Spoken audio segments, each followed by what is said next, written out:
একজন ইউটিউবারের সাবস্ক্রাইবার বাংলাদেশের মোট জনসংখ্যার প্রায় ৩ গুণ, আর তার একদিনের সম্ভাব্য আয়ে খরচ করা যায় প্রায় ৩ কোটি টাকা। নাম জিমি ডোনাল্ডসন, তবে বিশ্ব তাকে চেনে মিস্টার বিস্ট নামে। মাত্র ২৭ বছর বয়সেই ইউটিউবের সবচেয়ে বড় তারকা হয়ে এখন তিনি দাঁড় করিয়েছেন বিশাল এক ব্যবসায়িক সাম্রাজ্য।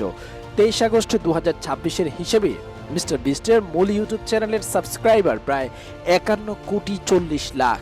বিপরীতে বাংলাদেশের জনসংখ্যা প্রায় ১৭ কোটি ৬০ লাখ, অর্থাৎ শুধু তার সাবস্ক্রাইবারই বাংলাদেশের জনসংখ্যার প্রায় ২.৯ গুণ।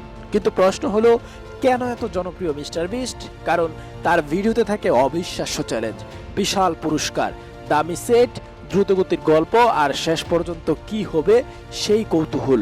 কখনো কোটি টাকার পুরস্কার, কখনো দুর্গম জায়গায় টিকে থাকার লড়াই, আবার কখনো মানুষের জীবন বদলে দেওয়ার উদ্যোগ।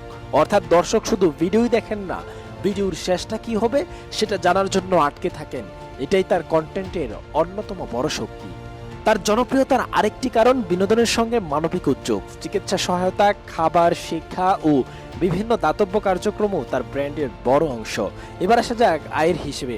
ফরবেসের ২০২৫ সালের হিসাব অনুযায়ী মিস্টার বিস্টের বার্ষিক আর্নিং প্রায় ৮ কোটি ৫০ লাখ মার্কিন ডলার, অর্থাৎ মাসে গড়ে প্রায় ৭১ লাখ ডলার, বাংলাদেশি টাকায় আনুমানিক ৮৭ কোটি টাকা।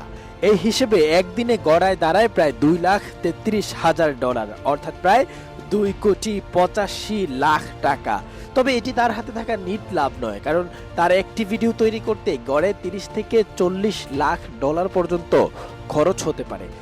আর এখানেই মিস্টার বিস্টের সবচেয়ে বড় রহস্য, তিনি শুধু ইউটিউবার নন, তার ভিডিও আসলে একটি বিশাল ব্যবসায়িক ইকোসিস্টেমের অংশ। তার ফেস্টিভ্যাল চকলেট ব্যবসা ২০২৪ সালে প্রায় ২৫ কোটি ডলার বিক্রি করেছে এবং ২ কোটি ডলারের বেশি মুনাফা করেছে বলে ব্লুমবার্গের প্রতিবেদনে উঠে এসেছে। তাই মিস্টার বিস্টের সাফল্যের গল্প শুধু ইউটিউবের নয়, দর্শকের মনোযোগকে কিভাবে ব্যবসায় পরিণত করা যায় সেটিও তার গল্প। শাওন আহমেদ সাদ, ভিশন 24।